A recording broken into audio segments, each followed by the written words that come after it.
வெற்றிவேல் முருகனுக்கு அரோகரா. அம்மா, உன்னுடைய முருகன் தான் அம்மா. நான் வந்திருக்கிறேன். ரொம்ப நாளாக திருச்செந்தூர் வரணும், 6 படையும் பார்க்கணும் அப்படின்னு ஆசைப்பட்டுக்கிட்டே இருக்கேன். ஆனால் அதுக்கான வாய்ப்பு இன்னுமே உனக்கு கிடைக்கல. என்கிட்ட எப்போ எல்லாம் பார்க்குறியோ அப்போ எல்லாம் சொல்லுவேன், முருகா உன்னை பார்க்கணுன்னு தானே ஆசைப்பட்றேன். ஏன் இன்னும் என்ன நீ கூப்பிடலை? முதல்ல என்னை கூப்பிடு, நான் வரேன்னு சொல்லுவேன். நான் உன்னை கூப்பிடாமல் எங்கம்மா போகிறேன்? உன்னை நான் என் அம்மாவாக பார்க்குறேன். இந்த முருகனாகிய நான் நிச்சயமாக உன்னை 6 படைக்கும் கூப்பிடுவோம்மா. அதுக்கு முன்னாடி சில விஷயமெல்லாம் உன் வாழ்க்கையில் இருக்குது. அதாவது சில விஷயங்கள் மாற்ற வேண்டிய விஷயங்கள் இருக்குது. உன்னுடைய வாழ்க்கையில் சில தொந்தரவு கொடுத்துக்கிட்டு இருக்காங்கல்ல, அவங்கள எல்லாம் உன் வாழ்க்கையிலிருந்து அடியோடு நகர்த்தி வைக்கிறதுக்கான வேலைகள் இருக்குது. அந்த வேலையெல்லாம் முடிச்சுட்டு உன்னை நிச்சயமாக கூப்பிட்றேன். நீ கண்டிப்பாக என்னுடைய கோவிலுக்கு வருவ, அதில் எந்த மாற்றமுமே இல்லை. இன்றைக்கி என் கோயிலுக்கு வர்றது கஷ்டமாக இருக்கலாம், ஆனால் கூடிய சீக்கிரம் அடிக்கடி என் கோயிலுக்கு வந்து என்னை நீ தரிசனம் செய்யத்தான் போகிற. யோசித்து பார்க்க முடியாத சில அற்புதமும் அதிசயமும் நடக்கும்போது தான் தெய்வம் நம்ம கூட இருக்குது அப்படிங்கிறத நீங்கள் உணர்றீங்க. அப்படி எதுவுமே நடக்கலை அப்படின்னா தெய்வம் நமக்காக இல்லைங்கிற ஒரு முடிவுக்கு வந்துடுறீங்க. ஆனால் ஒன்று தெரியுமா, தெய்வம் உங்கள் கூட இருக்குது. ஒவ்வொரு நாளும் உங்களுக்காக எல்லா விஷயத்தையும் செஞ்சுக்கிட்டு தான் இருக்குது. துரோகங்கிறது வாழ்க்கையில் மிகப்பெரிய விஷயம். உன் கூடவே இருந்து சில பேர் உனக்கு துரோகத்தை செஞ்சிட்டாங்க. அந்த துரோகம் எல்லாம் இன்னைக்கு வரைக்கும் உன்னுடைய ஆள் மனதில் புதைந்து கிடக்கு. உன்னுடைய வாழ்க்கையில் இதுவரைக்கும் துரோகம் செஞ்சவங்க, இது வரைக்கும் மனவேதனை அடைஞ்சவங்க எல்லாரும் நிச்சயமாக உனக்கு செஞ்ச துரோகத்துக்காகவும் உனக்கு செஞ்ச விஷயத்துக்காகவும் தக்க பதிலடியை அவங்கவுங்க வாங்குவாங்க. யாரை பார்த்தாலும் பயப்படாத. எல்லா விஷயமும் வாழ்க்கையில் தப்பாக நடந்துடும் அப்படின்னு நினைக்காத. ஏன்னா இந்த உலகத்தில் எதுவுமே எல்லா விஷயமுமே சரிதான். பயந்தா வேலைக்கு ஆகாது. அதனால் பயப்படாமல் இருந்தீங்க, தைரியமாக இருந்தீங்க அப்படின்னா உங்கள் வாழ்க்கையில் எல்லாமே நீங்கள் சுபமாகவே செய்யலாம். அழகான பிள்ளைக்கு அழகான வாழ்க்கையை கொடுக்காம நான் எங்கே போகிறேன்? அழகான வாழ்க்கை அமையும், அழகான எதிர்காலம் அமையும். இன்றைக்கி அழுத வாழ்க்கை, இன்றைக்கி அழுத முகம் நாளைக்கு சிரிக்கும். இன்றைக்கி அழுத வாழ்க்கை நாளைக்கு பிரம்மாண்டமாக இருக்கும். இதுதானே வித்தியாசம். உனக்கு கொடுக்க வேண்டிய இடத்துல நான் இருக்கேன், நீ வாங்கிக்க வேண்டிய இடத்துல இருக்க. இந்த நிமிஷத்தில் நீ நினைக்கலாம் ஒன்று, எனக்கு நீ என்ன கொடுக்குறியா அப்படின்னு. நம்புனா எல்லாமே என்கிட்டேருந்து கிடைக்கும். சில பிரிவுகள் தான் வாழ்க்கையில் ஒரு சில விஷயத்தை அற்புதமாக புரிய வைக்குது. சில நேரத்தில் உனக்கு தோன்ற ஒரு விஷயம் என்ன தெரியுமா? ஏன் நம்ம வாழ்க்கையில் மட்டும் இவ்வளவு கவலை, இவ்வளவு துக்கம்?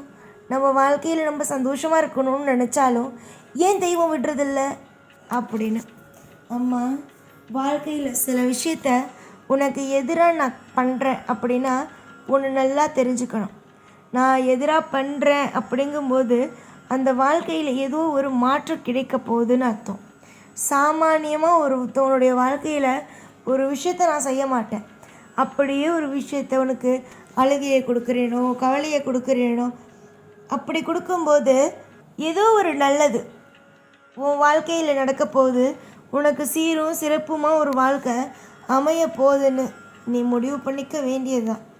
இன்றைக்கி உன் வாழ்க்கையில் நான் இல்லைன்னு நினைக்காத. நான் இருக்கேன், என்றைக்கும் இருப்பேன், உன் கூட தான் இருப்பேன். இன்றைக்கி நீ என்னை அலட்சியப்படுத்துகிறேன்னு வச்சுக்கோயேன், நான் அதனால் உன்னை விட்டு கோச்சிட்டுலாம் போயிட மாட்டேன். நீயா எப்போ இந்த முருகா என்னை விட்டு போ அப்படின்னு ஒரு வார்த்தை சொல்கிறியோ அப்போ தான் போவேன். அது வரைக்கும் முருகன் உன் கூட தான் இருக்கேன்.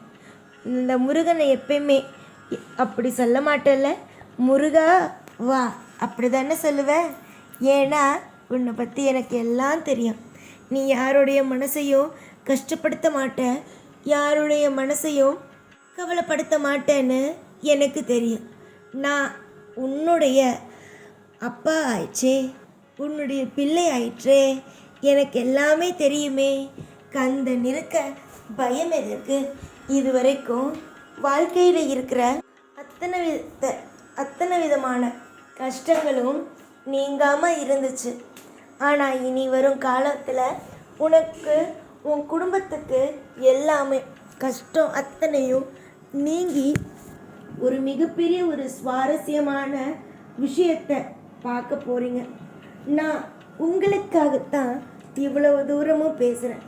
எனக்கு எப்பயுமே தன்னுடைய பிள்ளைங்க கவலைப்படக்கூடாது, தன்னுடைய பிள்ளைங்க எப்பயும் மனசு உடஞ்சிடக்கூடாது, தன்னுடைய பிள்ளைங்க என்றைக்கும் திருப்தியான ஒரு வாழ்க்கையை வாழணும், தன்னுடைய பிள்ளைங்க என்றைக்கும் ஆசைப்பட்டதை கிடைக்க வைக்கணும். இதுதாம்மா என்னுடைய எண்ணம். ஆனால் சிலர் என்னை புரிஞ்சிக்காம முருகன் எனக்கு ஒன்றுமே செய்யலை, முருகன் என்ன கண்டுக்க கூட இல்லைன்னு நினைக்கிறீங்க. முருகன் உங்களை கண்டுக்காம எப்படிம்மா போவேன்? எனக்கு அந்த மாதிரியான கல் மனம் எல்லாமே கிடையாது. எந்த ஒரு தவறும் உன் வாழ்க்கையில் இனிமேல் நடக்காமல் நான் பார்த்துக்கொள்வேன். உன்னுடைய எதிர்பார்ப்பும் உன்னுடைய ஆசையும் ஒவ்வொன்றாகவே நடக்கும். நீ இப்போ பார்க்குற சில விஷயங்கள், அதாவது பயப்படுற மாதிரியான விஷயங்கள் எதுவுமே சரிதான். எதிர்காலத்தில் நடந்துருமோன்னு நீ நினைக்கிற விஷயங்கள் எல்லாம் உன்னுடைய வாழ்க்கையில் நடக்காமல், பயப்படுற மாதிரியான விஷயங்கள் நடக்காமல் நான் பார்த்துக்கிறேன். உன்னுடைய வாழ்க்கையில் ஒவ்வொரு விஷயமும் இனிமேல் அற்புதமாக நடக்கும். எந்த ஒரு நிலையிலும் எதுவும் எப்பயும் உன் வாழ்க்கையில் குறையாக வந்துடாது. இனிமே தான் வாழ்க்கை சுபமாகவே இருக்கும். முருகனை நம்பும் பொழுது கவலை என்பது இருக்கக்கூடாது. இதுவரைக்கும் கவலைப்பட்டதெல்லாம் போதும். ஆனால் இனிமேல் நீ கவலைப்பட்டாய் என்றால் முருகன் உன்னோடு இல்லை என்றுதான் அர்த்தம். ஏனென்றால் முருகனை நம்புபவர்கள் எப்பொழுதும் எந்த பொழுதும் கவலை என்ற ஒன்றுக்குள் போக மாட்டார்கள். எப்பொழுதும் திருப்தியாகத்தான் இருப்பார்கள். எவ்வளவுதான் பிரச்சனையே வந்தாலும் தன்னுடைய முருகன் பார்த்து கொள்வார் என்று சொல்வார்கள். நீ எப்படி இருக்க போகிறாய்? இனிமேல் வரும் ஒவ்வொன்றும் உனக்கான நாள். அற்புதமாக அனுபவித்து சந்தோஷமாக வாழ பழகு. எப்பொழுதும் உன் கூடவே இருப்பேன் இந்த முருகன் நான். ஓ முருகா.